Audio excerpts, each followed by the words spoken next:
एक और सम सेम, थोड़ा सा अलग, सेम नहीं, क्योंकि सेम रहेगा तो फिर सारी चीज़ें सेम है तो दोबारा क्यों करवाएंगे।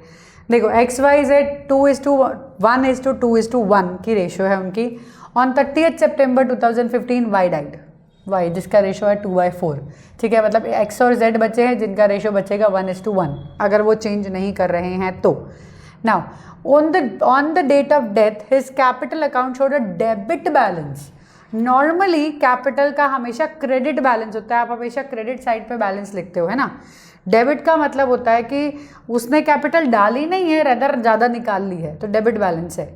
बैलेंस अगेन 5000 था, उसके अलावा बैलेंसेज वर जो उसके बैलेंस शीट के अंदर जो बैलेंसेस थे उसमें प्रॉफिट एंड लॉस का डेबिट बैलेंस दिया हुआ है 30,000, मतलब लॉस है, कंपनी को लॉस है, ठीक है, वो कंपनी का लॉस भी बेयर करना पड़ेगा। नेक्स्ट, गुडविल वैल्यूड की गई है 3,80,000 की, जिससे अगेन वाई को देना पड़ेगा।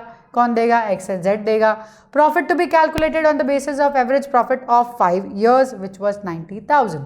एवरेज प्रॉफिट के हिसाब से हमें उसको प्रॉफिट भी देना पड़ेगा। चलो एक काम करते हैं, पहले कैपिटल अकाउंट बनाते हैं, देन वी विल अंडरस्टैंड कि हमें कैसे क्या देना है, क्या लेना है। चलिए दिस वन यहाँ पे ऊपर लिखेंगे वाइज कैपिटल अकाउंट, ठीक है, वाइज कैपिटल अकाउंट, यहाँ पे डेबिट,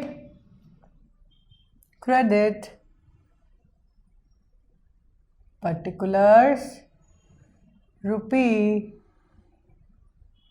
पर्टिकुलर्स, रुपी। अब क्या करना है?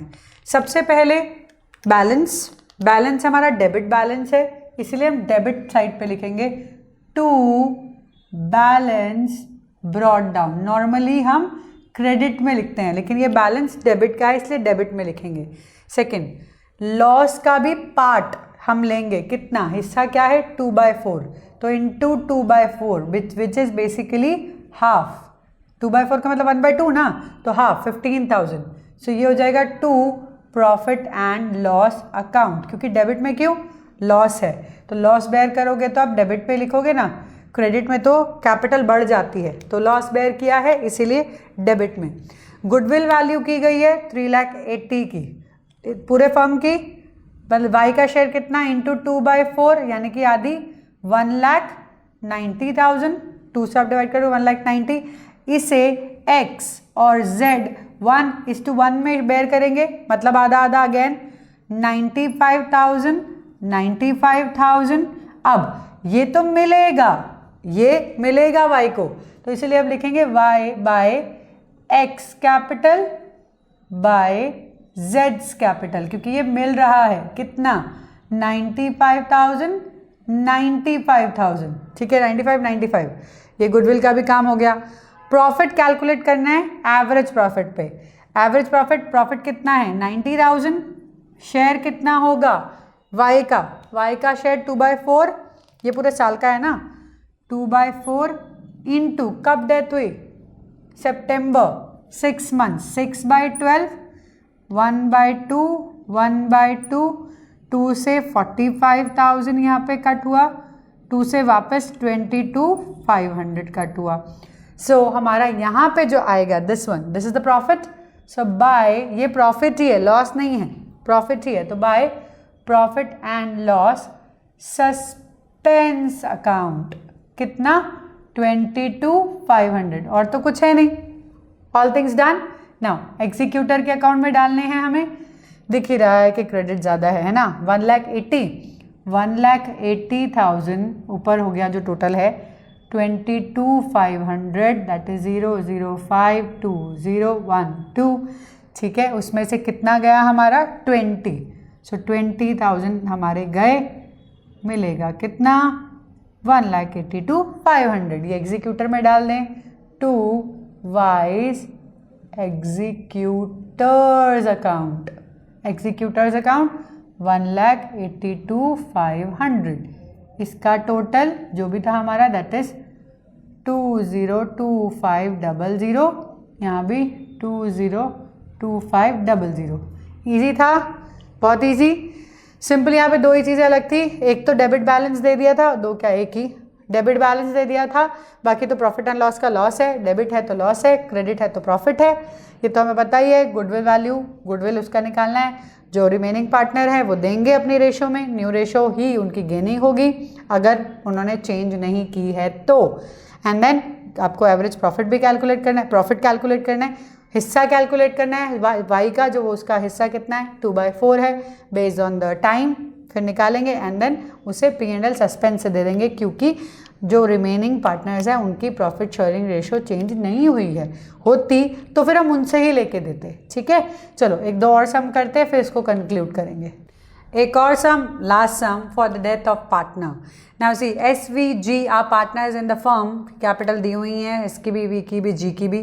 We died on 30th September 2012. Following provisions given for this event, क्या provisions हैं? IOC interest on capital 10% per annum देना पड़ेगा, 35,000 आज शेयर ऑफ गुडविल देना पड़ेगा, शेयर डायरेक्टली, पूरा वैल्यूएशन नहीं है, फर्म का गुडविल नहीं दिया है, share of that particular person. ठीक है, रिजर्व फंड है 2,10,000 का, जिसके अंदर से उसको पार्ट देना पड़ेगा। ठीक है, share of profit on the basis of sales and profit, देखो सेल्स दिया है 15 लाख, प्रॉफिट हुआ है 3 लाख का, मतलब कितना परसेंट हुआ बेस्ड ऑन दैट, सेल्स दिया है till that death is 3 lakh, तो उसका भी प्रॉफिट हमें निकालना पड़ेगा। चलो बनाते हैं वीज कैपिटल अकाउंट, वीज कैपिटल अकाउंट, यहाँ पे डेबिट क्रेडिट रुपी पर्टिकुलर्स पर्टिकुलर्स। ओके, नाउ पहले तो हम रखेंगे कितना, उनका कैपिटल का बैलेंस रखेंगे बाय बैलेंस ब्रॉट डाउन, कितना है वी का बैलेंस 4,20,000। ठीक है, पहला वाला काम खत्म। दूसरा इंटरेस्ट ऑन कैपिटल देना है IOC, कितना 10%, किसका, कैपिटल का, 4,20,000 इंटू 10/100, यही करना है, इतना ही नहीं, डेट भूल गए, सी 30 सितंबर को डेथ हुई है तो पूरे साल का क्यों देंगे हम, सितंबर मतलब 6 मंथ्स का देना है, 6/12, ये गलती होती है, ध्यान रखना, ये गलती नहीं करनी है। 1 2 से यहाँ पे 2100, सो that is how much, that is 21,000, तो ये हमें देना पड़ेगा। Again bye interest on capital को हम P&L सस्पेंस से देते हैं, याद है ना, क्योंकि मिड ऑफ द ईयर दे रहे हैं, 21,000 दिया। Next is 35,000 share of goodwill देना है। अब ऑब्वियसली हमें शेयर ऑफ गुडविल कौन देता है, जो पार्टनर बच जाते हैं वो, अपनी गेनिंग रेशो में, यहाँ तो रेशो कुछ दी नहीं है तो इक्वल होगा, तो S&G दोनों देंगे इसे equal, S capital by G's capital, कितना, जो भी हमारी गुडविल है 35,000, इसे डिवाइड कर दो 2 में, दैट इज 17,500, तो ये गुडविल का भी पार्ट हो गया, डन। रिजर्व फंड 2,10,000 का दिया हुआ है, 2,10,000, इसका पार्ट देना है वी को कितना पार्ट देंगे, इक्वल है, तो 2,10,000 का इक्वल पार्ट करेंगे 1/3, दैट इज 70,000, यस, तो बाय रिजर्व फंड कितना 70,000, ये भी पेमेंट कर दिया हमने। नेक्स्ट सेल्स 15 लाख की थी, 3 लाख का प्रॉफिट, तो कितना परसेंट प्रॉफिट हुआ पहले वो कैलकुलेट करते हैं। 3 लाख का प्रॉफिट ऑन 15 लाख का सेल, 15 लाख का sale, so that is into 100, ठीक है, सो इंटू 100, ये 50 से 50 तो कट हो ही गया, 1 5 20%, हमारा सेल कितना है यहाँ पे 3 लाख का टोटल प्रॉफिट होगा 20% based on the last year वाला पार्ट, ये हमने 0 कट कर दिया, so answer is coming 6 4 zeros, that is 60,000, but ये 60,000 तो टोटल प्रॉफिट है सबका, तो ये सब में बटेगा, 60,000 इंटू 1/3 मिलेगा। अच्छा, यहाँ पे टाइम कब की बात नहीं हो रही है, क्यों नहीं हो रही है, क्योंकि सेल ऑलरेडी उस डेट तक की दी हुई है जिस डेट तक डेथ हुई है, तो मतलब ऑलरेडी वो टाइम से कैलकुलेटेड है, सिर्फ आपको उसका शेयर निकालना है, that is 20,000. So again bye profit and loss suspense account, ठीक है, दैट इज 20,000. यहाँ डाल देते हैं 20,000. नाउ और तो कुछ है नहीं, लास्ट वाला पार्ट भी खत्म हो चुका. अब जाएगा एग्जीक्यूटर्स में.